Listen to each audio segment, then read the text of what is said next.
পাকিস্তানের রাজপথের আন্দোলনকারীদের হাতে উঠছে বাংলাদেশের পতাকা।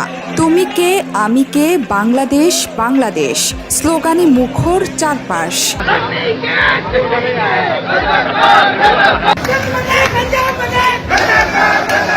বাংলাদেশের ছাত্র আন্দোলনের পর সরকার বিরোধী আন্দোলনে ফুটছে উপমহাদেশের আরেক দেশ পাকিস্তান। ইসলামাবাদ, লাহোর কিংবা বালুচিস্তান সবখানি কদিন আগে বাংলাদেশে যে গণ অভ্যুত্থান তৈরি হয়েছিল সেরকমই চিত্র। ছাত্র আন্দোলনের মুখে ভারতে পালিয়ে যেতে বাধ্য হন শেখ হাসিনা। এমন দুর্বার আন্দোলনে পাকিস্তানও কি দেখতে চলেছে সেই দৃশ্য?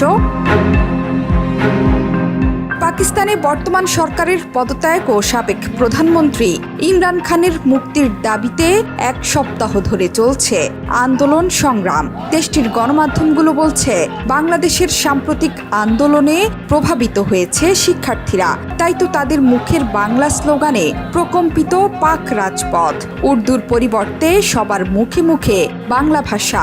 এ যেন এক বিপ্লব ঘটে গেল পাকিস্তানে। বাংলাদেশের ছাত্র আন্দোলনের ঢেউ যেন আছড়ে পড়েছে পাকিস্তানে।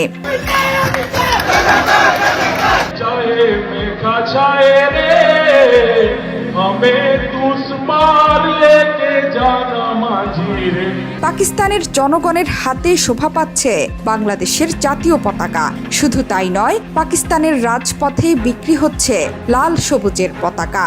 বাংলাদেশের মতো পাকিস্তানে চলমান দুর্বার আন্দোলন নিয়ে মুখ খুলেছেন পাক সেনাপ্রধান আসিফ মুনির। তিনি বলেছেন, আন্দোলনকারীরা মুসলিম নয়।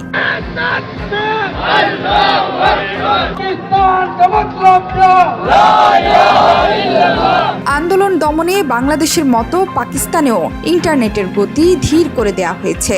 দেশটিতে কয়েক সপ্তাহ ধরে ইন্টারনেটের গতি ভয়াবহ রকম ধীর। এজন্য কে দায়ী বা কী কারণে এমনটা হচ্ছে তা নিয়ে এখন জোর বিতর্ক চলছে। সরকার বিরোধীরা বলছেন, পাকিস্তান সরকার এখন চীন সরকারের মতো ইন্টারনেট ফায়ারওয়াল তৈরি করতে চাইছে। উদ্দেশ্য অনলাইন জগতের ওপর আরও বেশি নিয়ন্ত্রণ স্থাপন করা। যদিও অভিযোগ উড়িয়ে দিয়েছে শাহবাজ শরীফ সরকার, বরং ভিপিএন-এর ব্যাপক ব্যবহারের কারণে এমনটা হচ্ছে বলে দাবি করা হচ্ছে।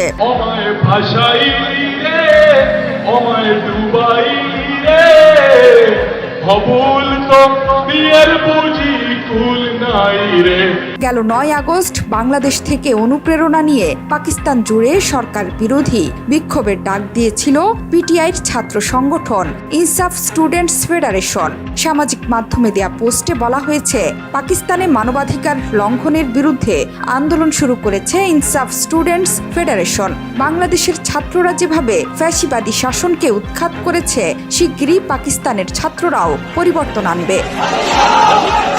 শুধু পাকিস্তানি নয়, চিকিৎসক ধর্ষণ এবং হত্যার প্রতিবাদে উত্তাল ভারতের পশ্চিমবঙ্গ। সেখানেও মুখ্যমন্ত্রীর পদত্যাগের দাবিতে চলছে আন্দোলন।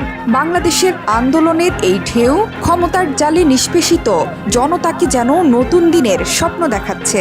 যেখানেই বৈষম্য, সেখানেই ঝাঁপিয়ে পড়ছে ক্ষুব্ধ ছাত্র জনতা। জোহরা চৌধুরী সেতু, ৭১।